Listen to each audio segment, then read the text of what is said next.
Salut, c'est le Doc, on se retrouve pour une nouvelle vidéo, on va parler du Serment des Horaces de Jacques-Louis David. C'est parti, générique.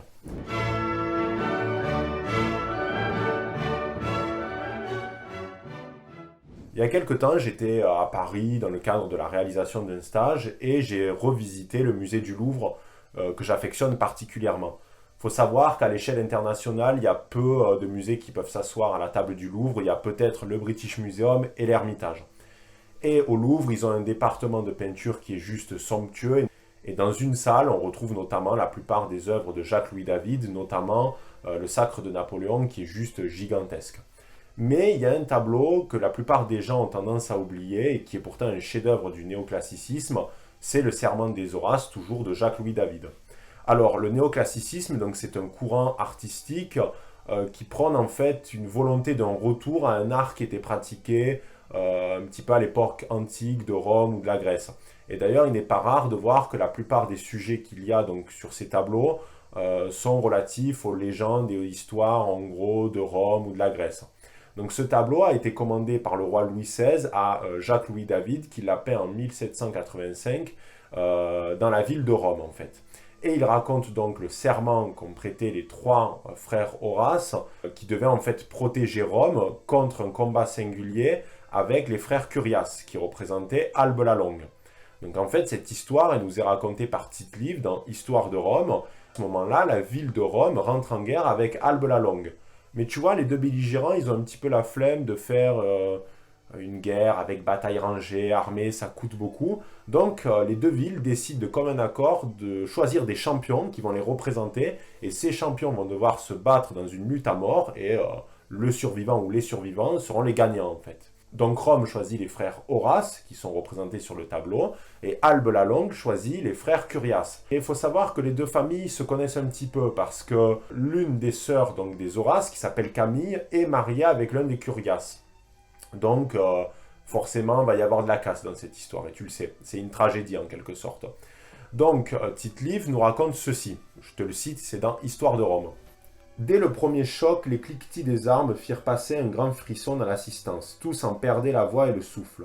Mais au cœur de la mêlée, les trois Albins furent blessés, tandis que deux Romains tombaient, mourant l'un sur l'autre. Leur chute fit pousser des cris de joie à l'armée albaine. À ce moment-là, en fait, il y a deux des frères Horace qui sont tués. Et reste alors Horatius. Et ce dernier est dans une position délicate puisqu'il a 1 contre 3. Mais tu vois, Horatius, ce qu'il fait, c'est qu'il décide de courir pour que les trois ennemis ne l'encerclent pas et le poursuivent, et il finit par abattre les trois ennemis. Et Horatius donc gagne le combat, et il décide de rentrer à Rome, triomphant en fait de cette victoire. Et Tite-Live nous raconte la suite, je le cite. Horace, chargé de son triple trophée, marchait à la tête des Romains. Sa sœur, qui était fiancée à l'un des cuirasses, se trouva sur son passage, près de la porte Capène. Elle a reconnu sur les épaules de son frère la cotte d'armes de son amant, qu'elle-même avait tissé de ses mains. Alors, s'arrachant les cheveux, elle redemanda son fiancé et l'appela d'une voix étouffée par les sanglots. Indigné de voir les larmes d'une sœur insulter son triomphe et troubler la joie de Rome, Horace tira son épée et en perça la jeune fille en l'accablant d'impréciations. « Va, lui dit-il avec ton fol amour, rejoindre ton fiancé, toi qui oublies tes frères morts, celui qui te reste est ta patrie, que périsse ainsi toute romaine qui osera pleurer la mort d'un ennemi. » Donc tu vois, Horace, il est pas trop du matin en fait. Il a perdu deux de ses frères, il vient de tuer 3 gars, et il apprécie pas trop que sa sœur Camille, en fait, elle pleure, tu vois. Et d'ailleurs, Corneille en fera une pièce qui s'appellera Horace. C'est une véritable tragédie. Rome, ils sont un peu dans une position délicate parce que de notre côté, Horace donc, a sauvé la ville, mais de l'autre, il a fumé sa sœur, quoi. Donc il y a quand même un procès qui est organisé, mais le père Horace décide de faire pression parce que, comme il dit très bien, c'est son dernier fils et surtout il a sauvé Rome, quoi. Et les jurés se disent bon, ça va, ça passe. Donc Horace est blanchi de ses crimes et il devient un véritable héros. Maintenant, on va analyser le tableau plutôt dans sa construction, dans l'usage de ses couleurs, etc. Bon, il faut savoir que Tite-Live ne parle pas d'un véritable serment dans ses écrits. Il n'y a aucune mention d'un serment dans Histoire de Rome. Pourquoi en fait il y a un serment? C'est parce que Jacques-Louis David était un franc-maçon. Et dans la franc-maçonnerie, il y a donc un rite d'initiation qui se fait notamment par le biais de l'objet de l'épée, qui est donc un symbole maçonnique plutôt fort. D'autant plus que dans le tableau, on retrouve le chiffre 3 partout. les 3 frères à l'extrême gauche, au centre les 3 épées, les 3 femmes qui pleurent à l'extrême droite, et on retrouve également donc 3 arches dans le fond. Faut savoir également que le chiffre 3, c'est le chiffre pour les francs-maçons de l'initié, puisqu'il faut notamment taper 3 fois à l'entrée du temple maçonnique pour en fait montrer que tu as envie de devenir franc-maçon. Donc le chiffre 3 est incontestablement présent partout. Et si on regarde donc les 3 frères, ils forment quasi une unité.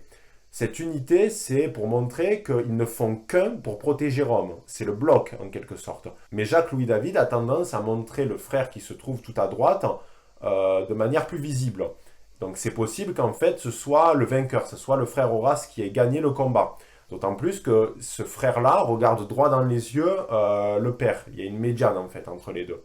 Qu'est-ce qu'on peut remarquer également, c'est que les hommes dans le tableau sont tous debout, ils sont dignes, ils se positionnent fièrement, tandis que les femmes sont dans une partie inférieure du tableau. Jacques-Louis David veut montrer que c'est l'intérêt public de Rome, la défense de la ville qui prime avant les intérêts privés, notamment le mariage de la sœur Horace qui s'appelle Camille.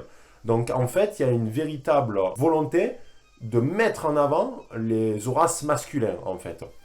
De plus, on peut noter que les couleurs ne sont pas un choix de hasard. On retrouve notamment le rouge, couleur donc du guerrier, couleur du combattant, de la force, du courage. Le rouge, c'est également porté donc par les guerriers. On sait que ça allait même des fois jusqu'à du rose. C'était vu comme une couleur particulièrement virile, le rouge et le rose, d'autant plus que c'était des couleurs rares à l'époque. On a également donc le bleu, symbole de sagesse, et le blanc, symbole du divin ou plutôt d'une idée de supériorité en fait, d'une idée qu'il y a une mission supérieure à la simple condition humaine. Et en fait, ce tableau a été particulièrement apprécié donc, des révolutionnaires parce qu'ils y trouvaient en fait le bleu, blanc, rouge, le tricolore, quoi, la cocarde tricolore. Et certains ont même pensé que Jacques-Louis David était un révolutionnaire. En réalité, c'est fort probable que non et que ça soit plus dû au hasard, mais toujours est-il, c'est que ce tableau a eu un impact particulièrement fort chez les révolutionnaires, puisqu'ils pensaient qu'il y avait dans ce dernier un message pro-révolution, plutôt comique quand on sait que c'est Louis XVI qui l'a commandé.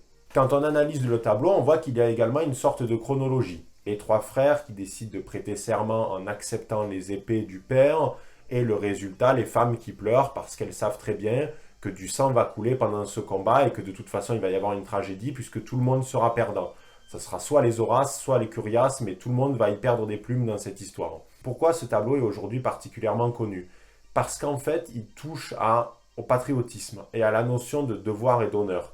Les Horaces décident de prêter serment pour protéger la ville de Rome, quoi qu'il en coûte. Pertinemment qu'ils vont y perdre la vie, probablement. Ils savent que leur sœur va probablement être touchée par la mort de son amant. D'ailleurs, l'un des frères Horace est marié également avec l'une des sœurs Curiaces, donc ils sont entremêlés. Et c'est véritablement la confrontation entre l'intérêt public, Rome, qui doit primer avant tout, contre l'intérêt personnel et les simples amours. Et c'est pour ça d'ailleurs que Horace décide de tuer sa sœur Camille, parce qu'il trouve que c'est hors propos, le fait qu'elle ne comprenne pas le sacrifice que lui-même a fait, c'est-à-dire accepter l'idée que Rome passe avant les affaires personnelles. Voilà, j'espère que cette vidéo t'aura plu. Ce sera la première d'une série où on va analyser des tableaux donc, français ou étrangers. En tout cas, n'hésite pas à aimer, commenter, à partager, à me faire tes retours. Et on se retrouve à très bientôt pour une nouvelle vidéo. Ciao, c'était le Doc.